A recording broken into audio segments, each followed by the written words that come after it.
વાત કરીશું ગીર સોમનાથથી। ગીર સોમનાથમાં ઇન્ટરનેશનલ કોસ્ટલ ક્લીનઅપ ડે નિમિત્તે વેરાવળ સમુદ્ર કાંઠે વિશાળ સફાઈ અભિયાન યોજાયું હતું। ભારતીય કોસ્ટગાર્ડ અને સહયોગી સંસ્થાઓના સંયુક્ત ઉપક્રમે આયોજિત આ અભિયાનમાં જિલ્લા કલેક્ટર એનવી ઉપાધ્યાય, ભારતીય કોસ્ટગાર્ડના અધિકારીઓ અને વિવિધ પર્યાવરણ સંગઠનના પ્રતિનિધિઓ જોડાયા હતા। ફિશરીઝ કોલેજના વિદ્યાર્થીઓ સહિત કુલ 250થી વધુ સ્વયંસેવકો અને પર્યાવરણ પ્રેમીઓને દરિયાકાંઠે સફાઈ હાથ ધરી હતી। દરિયા કિનારાના પર્યટન વિસ્તારોમાં વધતું પ્રદૂષણ અને ખાસ કરીને ફિશિંગ નેટ, થર્મોકોલ અને પ્લાસ્ટિકનો જથ્થાબંધ કચરો એકઠો કરી દૂર કરવામાં આવ્યું હતું। અભિયાન અંતર્ગત એકત્ર થયેલા કચરાનું સેગ્રીગેશન છાંટણી કાર્ય ફિશરીઝ કોલેજ દ્વારા કરવામાં આવ્યું હતું અને તે ડેટા એનસીસીઆરમાં મોકલવામાં આવ્યો હતો। જાણકારી અનુસાર દર વર્ષે વધતા પર્યટન કારણે દરિયાકાંઠે પ્રદૂષણમાં વધારો જોવા મળી રહ્યો છે, જ્યારે દરિયામાંથી આવતું ફિશિંગ પ્રદૂષણ ઘટી રહ્યું છે। ફિશરીઝ કોલેજ 2012થી દરિયાકાંઠાના પ્રદૂષણનો વિજ્ઞાન આધારિત ડેટા એકત્ર કરે છે, જે મરીન ઇકોસિસ્ટમને બચાવવા માટે મહત્વપૂર્ણ બની રહ્યું છે।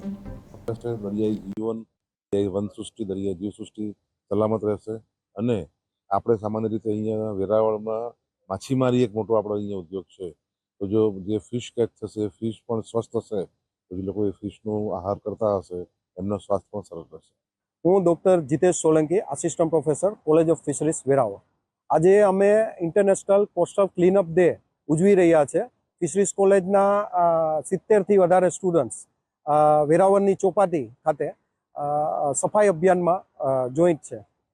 અમે 2012થી ખાસ કરીને વેરાવળ ચોપાટી એરિયામાં અમે જે મરાઇન પોલ્યુશન છે અમને કલેક્ટ કરે છે અને અમને સેગ્રીગેશન એટલે અલગ અલગ ડિવિઝનમાં, જેમ કે પ્લાસ્ટિક છે, કાગળ છે, થર્મોકોલ છે, રબર રહેશે। દરિયાઈ જીવન, દરિયાઈ વનસૃષ્ટિ, દરિયાઈ જીવસૃષ્ટિ સલામત રહેશે અને આપણે સામાન્ય રીતે અહીંયા વેરાવળમાં માછીમારી એક મોટો આપણો અહીંયા ઉદ્યોગ છે, તો જો જે ફિશ કેચ થશે, ફિશ પણ સ્વસ્થ હશે, તો જે લોકો એ ફિશનો આહાર કરતા હશે એમનું સ્વાસ્થ્ય પણ સરસ રહેશે। હું doctor Jitesh Solanki, assistant professor, college of fisheries Veraval. આજે અમે ઇન્ટરનેશનલ કોસ્ટલ ક્લીનઅપ ડે ઉજવી રહ્યા છે। ફિશરીઝ કોલેજના 70થી વધારે સ્ટુડન્ટ્સ વેરાવળની ચોપાટી ખાતે સફાઈ અભિયાનમાં જોઈન્ટ છે।